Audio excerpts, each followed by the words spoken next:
Merci, Monsieur le Président, mes chers collègues.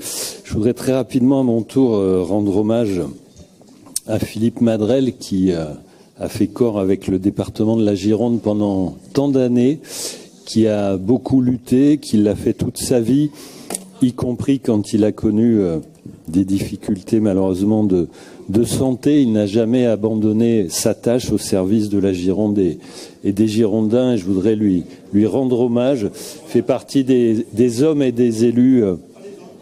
Pardon ? On parle de Philippe Madrelle, président du département de la Gironde. Je ne savais pas qu'il était en charge du vôtre, mais bon. Voilà, pour cette interruption un petit peu étrange, je trouve, à l'occasion d'un hommage comme celui-ci. Et saluer également la mémoire de Jacques Chirac, notamment sur une chose qui, personnellement, mais je pense que ça a été le cas de beaucoup de Français, a été fier ce jour-là de son pays. C'est lorsque Dominique de Villepin, au nom de la France, est intervenu au Conseil de sécurité de l'ONU face aux États-Unis pour s'opposer à la guerre en Irak. Et je pense que c'est quelque chose qui aura marqué, qui marquera notre histoire. Alors, pour en venir à nos travaux, Monsieur le Président, après ces discours un petit peu apocalyptiques à l'instant, je voudrais quand même rappeler en cette rentrée, notamment pour les jeunes qui sont présents ici, un certain nombre d'éléments positifs s'agissant de la situation de la Nouvelle-Aquitaine. D'abord, féliciter les services, Jean-Louis Nimbrini et son équipe sur la rentrée scolaire. Notez que la gratuité des livres et les chèques livres sont des éléments extrêmement importants pour l'éducation des jeunes aquitains, que c'est un dispositif qui honore le Conseil régional et qui rencontre un grand succès. Et j'ai eu l'occasion de rencontrer de nombreuses familles qui s'en félicitent. Je voudrais également, il est sorti, mais en matière de transport, saluer l'amélioration sur les TER. On voit la régularité des trains notamment et la satisfaction des usagers s'améliorer. Je crois que c'est un élément extrêmement important, même si nous avons des réserves, et mon collègue William Jacquia les précisera tout à l'heure, sur un certain nombre de points liés à notre convention. Je voudrais aussi saluer, parce que ça n'a pas été fait beaucoup, mais les indicateurs économiques de l'Aquitaine. Nous faisons partie des 2 ou 3 régions, selon les indicateurs, qui sont en pôle position sur la création d'entreprises, sur la création d'emplois. Et je pense qu'à l'évidence, c'est l'une des réponses, c'est pas la seule, mais c'est l'une des réponses aux difficultés sociales que nous avons connues et qui ont marqué l'Aquitaine comme toute la France à l'occasion du mouvement des Gilets jaunes. Ça ne suffira pas, j'y reviendrai, mais en tout cas, dans son rôle, la région agit et agit bien. Me féliciter également de nos indicateurs financiers. Nous avons eu des débats parfois agités dans cette salle, nous y reviendrons sans doute tout à l'heure, mais je note que sur l'endettement, nous restons à 4 années et demie, malgré tout ce que nous avons dû absorber. J'observe que notre épargne continue de s'améliorer, notre taux d'épargne, et que donc ce qui était prévu au moment de la fusion, en tout cas ce que de mauvais augure pouvaient laisser penser, ne s'est pas produit et qu'au contraire, la situation s'est améliorée. Un mot d'agacement sur le rapport de la Chambre régionale des comptes.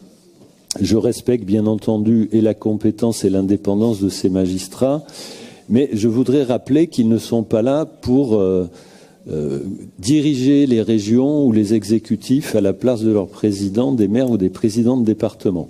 Qu'on ait des choses à dire sur les ratios financiers d'une collectivité et sur les moyens de les améliorer, pourquoi pas.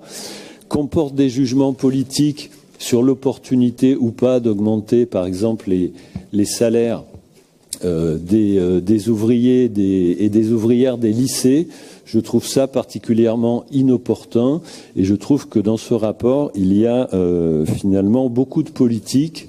C'est à la mode. Nous avons un gouvernement très libéral, des magistrats financiers qui sont dans cette philosophie. Moi, je me félicite qu'on puisse à la fois prendre un certain nombre de décisions de progrès social, que ce soit les livres, je l'ai dit, ou les salaires d'un certain nombre de personnels, tout en ayant des comptes qui présentent des indicateurs de qualité. Et je trouve simplement que la Chambre régionale des comptes devrait peut-être se concentrer sur sa mission et être moins sur des sujets d'opportunité. Sur les questions un petit peu plus larges,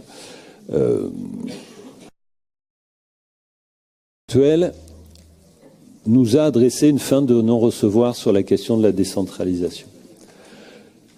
Édouard Philippe a été extrêmement clair à Bordeaux. Ça a été le cas aussi pour l'Association des maires de France ou pour l'Association des départements. C'est particulièrement regrettable. Moi, je me souviens que le président de la République s'est fait élire sur 3 promesses. Libéralisme économique, ça, on n'a pas été déçu. Ça va plus loin qu'on ne l'avait jamais connu dans notre pays. Une certaine ouverture sur les questions sociétales. Là, on ne peut pas dire que la promesse le soit réellement tenue. Et puis, c'était même le titre de son livre, Révolution. Révolution démocratique, révolution des pratiques, révolution des méthodes, décoincer notre système politique. Et nous assistons à une ultra-concentration du pouvoir typique de la Ve République, mais sans doute comme on ne l'avait pas connu, puisque tous les présidents de la République successifs, depuis François Mitterrand et les lois de décentralisation, avaient à leur manière fait des pas en avant vers la décentralisation. Et au moment où notre pays rencontre un certain nombre de blocages, la crise des Gilets jaunes en a été l'un des symptômes, mais on voit qu'il y a d'autres manifestations malheureusement nombreuses où il faudrait transférer localement des responsabilités et des compétences plus larges. Eh bien, c'est circuler, il n'y a rien à voir, et je trouve que c'est une occasion manquée particulièrement dommageable. J'en veux pour preuve ce que nous voterons tout à l'heure, et je sais que les services y ont travaillé, mais sur les déchets, par exemple, on transfère aux régions, mais le cadre réglementaire est tellement contraignant qu'au fond, on reprend le cadre réglementaire qui nous est imposé. Je pense que c'est pas une bonne manière de travailler et d'organiser les relations entre l'État et les collectivités territoriales. Et puis enfin, cet été, nous avons vu l'irruption de la question écologique, sans doute comme jamais nous ne l'avions connue, y compris, essentiellement du changement climatique, mais pas seulement de la biodiversité.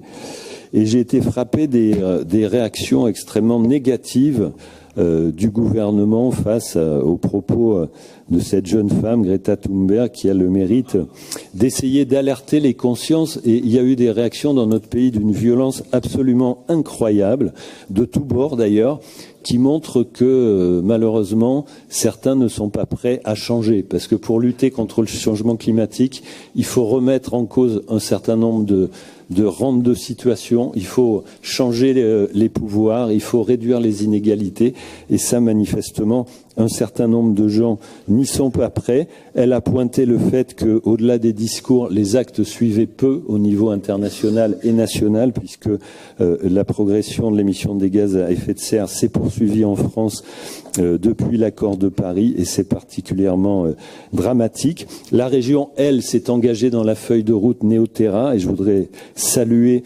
cet acte politique majeur. Je crois que c'est la première collectivité à avoir fait ça, avec un travail d'une telle ampleur, mais nous serons bien entendu, nous aussi, vigilants sur la suite à donner aux événements pour que tout ceci puisse rentrer dans les faits.